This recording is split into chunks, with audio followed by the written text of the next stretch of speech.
et il est ressuscité. Et nous devons croire à cet évangile. Mais comment est-ce que je crois dans cet évangile? En me repentant de mes péchés. Quand je me repens de mes péchés, je meurs. Jésus est mort pour moi, mais moi, je me repens de mes péchés, je meurs pour Jésus-Christ. Je ne meurs pas littéralement ou physiquement, mais je meurs dans ma pensée, je meurs dans ma volonté. Et ce qui meurt doit être enseveli. Et c'est pourquoi nous avons une piscine à Saint-Laurent. Si tu es ici et que tu n'as jamais encore été enseveli avec Christ, tu peux être enseveli aujourd'hui avec Christ. Nous avons des voitures qui peuvent t'amener à Saint-Laurent où on va t'ensevelir au nom de Jésus-Christ. On va te baptiser au nom de Jésus-Christ pour le pardon des péchés. Et le baptême est un ensevelissement. Christ a été enseveli pour toi. Toi, tu peux être enseveli aussi pour Christ. Amen. Et après cela, tout à l'heure, nous allons prier et la présence de Dieu va descendre à ces lieux. Si tu es là et que tu n'as pas encore reçu le don du Saint-Esprit, Dieu peut te remplir du Saint-Esprit aujourd'hui et tu vas parler en d'autres langues comme l'Esprit te donne de t'exprimer. Et c'est ça l'évangile.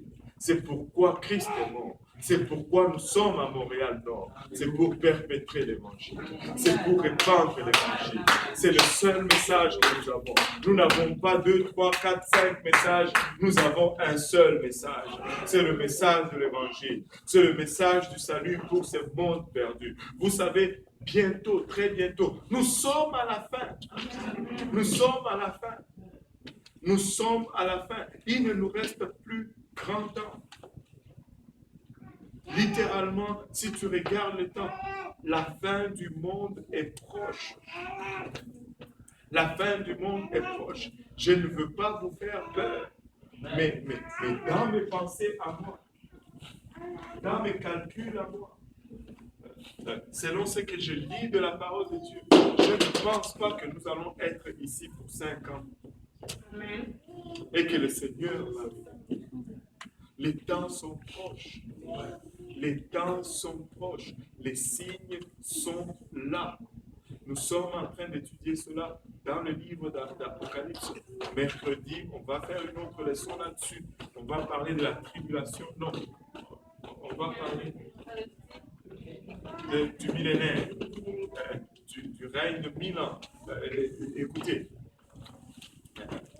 les temps sont proches. Nous n'avons pas le temps à gaspiller, à prêcher de philosophie de fausse puissance, de prospérité ou de prodiges et de miracles. Écoutez, le plus grand miracle, c'est quelqu'un qui était en route vers l'enfer et qui est maintenant en route vers le ciel. Amen.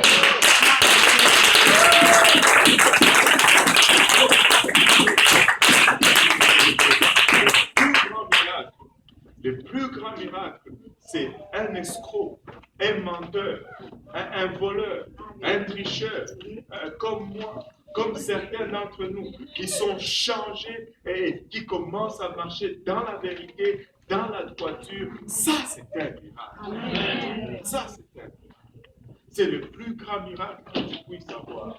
Le plus grand miracle, c'est la prostituée qui abandonne la prostitution. Amen. Qui commence à servir Dieu. Le plus grand miracle, c'est le criminel, le drogué qui arrête la drogue, qui commence à vivre Dieu, pour Dieu alors qu'il est rempli du Saint-Esprit. Et cela, c'est la puissance de l'Évangile. C'est la puissance de l'Évangile. Nous allons prêcher la sanctification. Parce que nous allons être une église sainte, une église glorieuse. Nous n'allons pas tergiverser, nous n'allons pas baisser les standards, nous allons plutôt les élever. Parce que nous voulons voir la main de Dieu bouger par nous. Vous pouvez nous regarder et dire, wow, pasteur, 5 ans seulement. Oui, 5 ans seulement. Je sais que dans 1 an, nous pouvons avoir 200 personnes ici.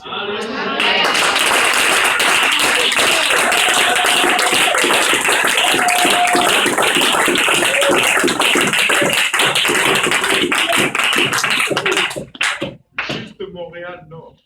Dans ma vision à moi, juste Montréal-Nord, ça prendrait au moins 5 églises.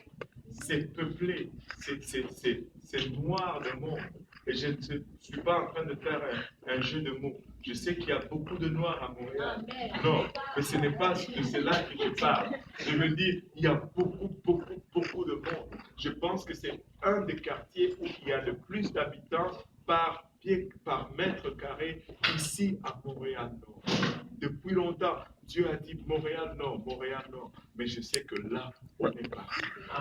Et ça, ce n'est pas la première église. Ça ne m'étonnerait pas que l'année prochaine, peut-être à la même date, on serait dans un autre local, alors que cet autre local serait en marche. Un autre local.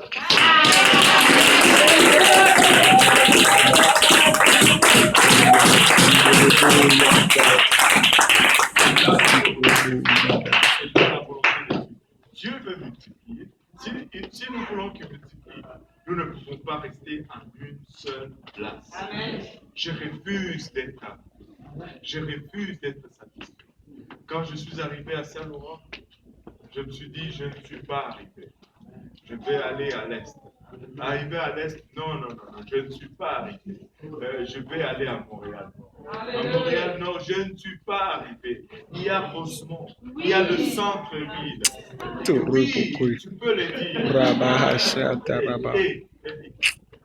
Il n'y a plus.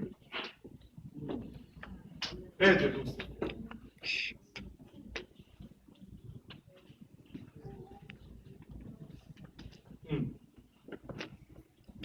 Regardez Marc, chapitre 9, verset 23.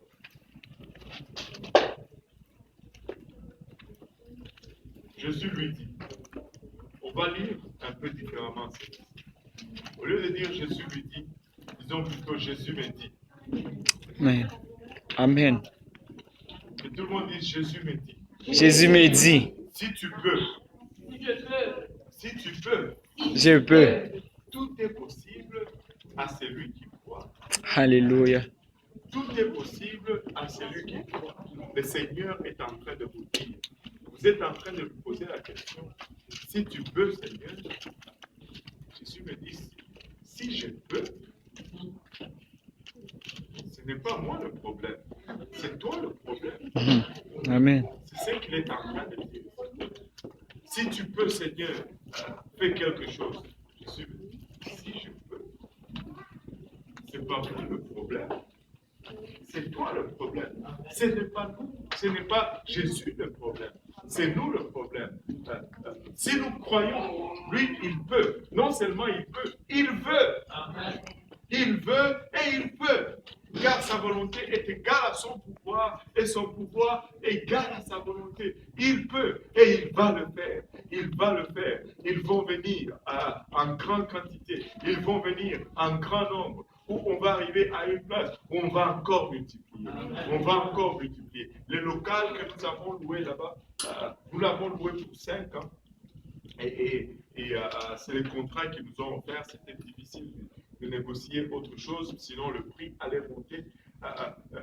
Il est loué pour 5 ans, mais ce n'est pas grave. C'est juste, je pense, 140 personnes qu'on peut asseoir là. Ce n'est pas grave. Quand on atteint 140, on va louer notre local.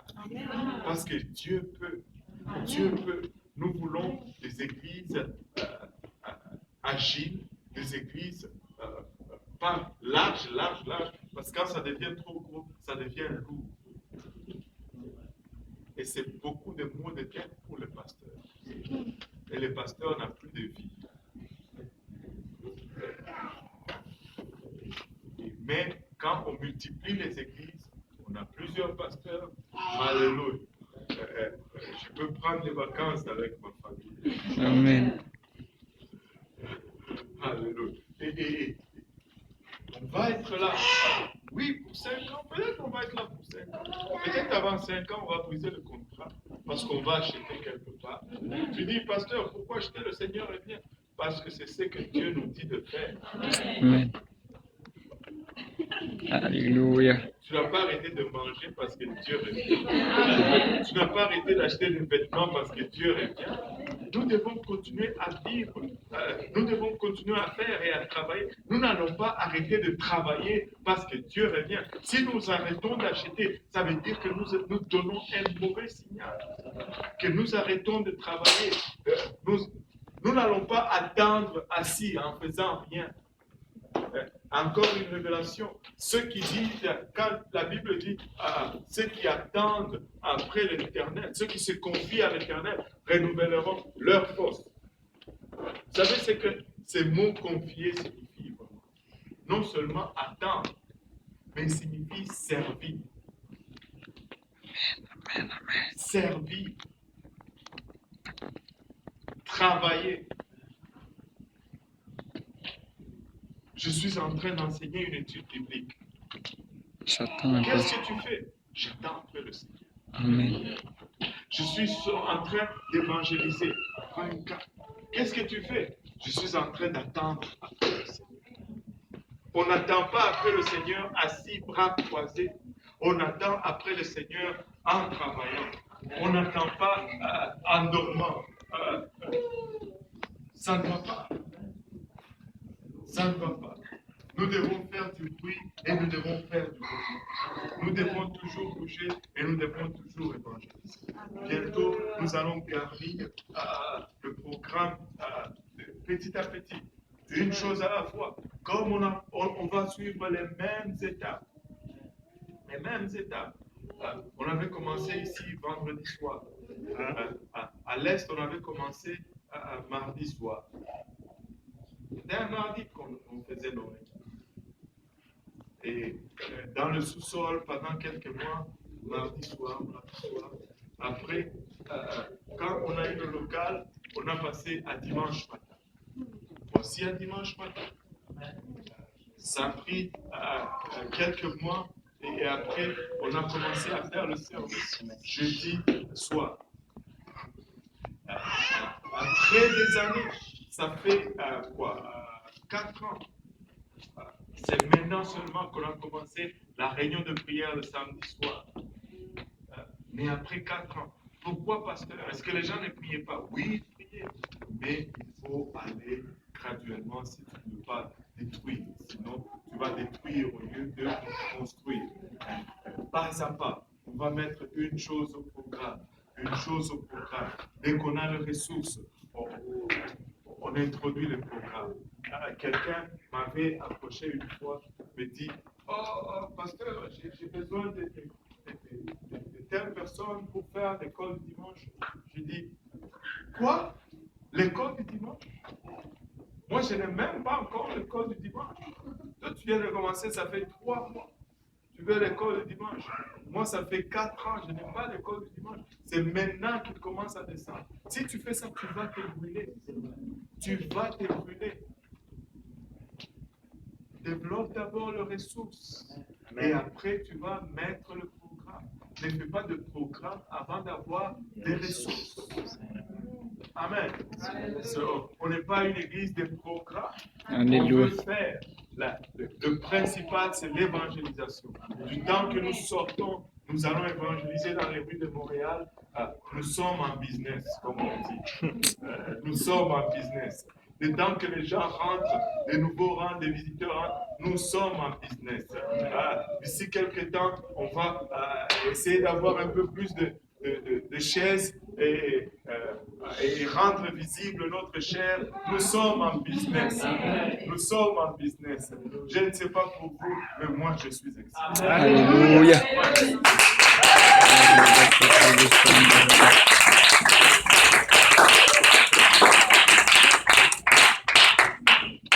Marc 10, 27 nous dit, la dernière partie du verset nous dit, car tout est possible à Dieu.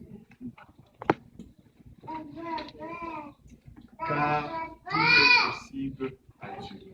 Moi, je crois que tout est possible. Et moi, je crois que Dieu va faire.